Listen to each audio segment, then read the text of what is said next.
ते मार्गी लावणार आहे. मानखुर्द साहेब, आपला इतका राजकीय अनुभव आहे, आपल्याला काय वाटतं त्यांच्या पक्षामध्ये त्यांचं काय भविष्य आहे असं वाटतं तुम्हाला? नाही, त्यांनी काल काही राजकीय चर्चा केली नाही आणि मी जयंतराव पाटील साहेबांच्या राजकीय भविष्याबद्दल बोलणे इतका मोठा भी नहीं है. सर, हिंदी में बताइए, जयंत पाटिल के साथ आपकी मुलाकात हुई है, कल रात को लंबी बातचीत हुई, ऐसी भी बताएगा.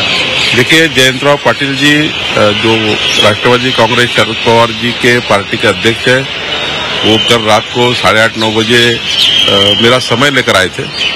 माननीय विखे पाटिल जी मैं साथ में हमने बैठकर जो उनके विधानसभा में और उनके जिले में, सांगली जिले में 14-15 समस्या है, जिसमें कुछ शासकीय बैठक की जरूरत है, कुछ डेवलपमेंट के वर्क से जो मेरे रेवेन्यू डिपार्टमेंट के अंडर आते हैं, तो मुझे लगता है कि वो सारे काम मैंने कहा है उनको कि अधिवेशन में पूरा करेंगे और पूरी विकास के काम पे चर्चा हुई, कोई भी पॉलिटिकल चर्चा नहीं हुई.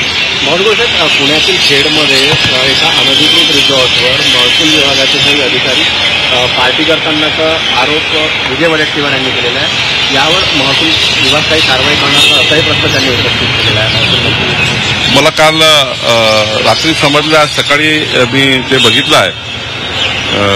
आमचे काही महसुली उपजिल्हाधिकारी, काही तहसीलदार त्या पार्टीमध्ये होते.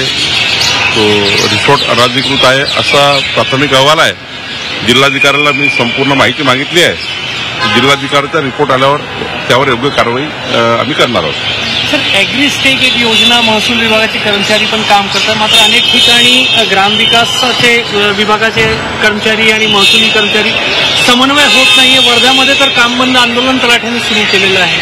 समन्वयाने करायचं आहे, ग्रामविकास आणि महसूलने करायचं आहे. ॲग्रीस्टॅक म्हणजे प्रत्येक शेतकऱ्याला एक कोड द्यायचा आहे, जे त्यांना बारकोड मिळणार आहे. त्या कोडवर त्यांना संपूर्ण केंद्र सरकारच्या, राज्य सरकारच्या संपूर्ण योजना त्या ठिकाणी शेतकऱ्याला ऑनलाईन मिळणार आहेत. त्यामुळे ॲग्रीस्टॅक यावर संपूर्ण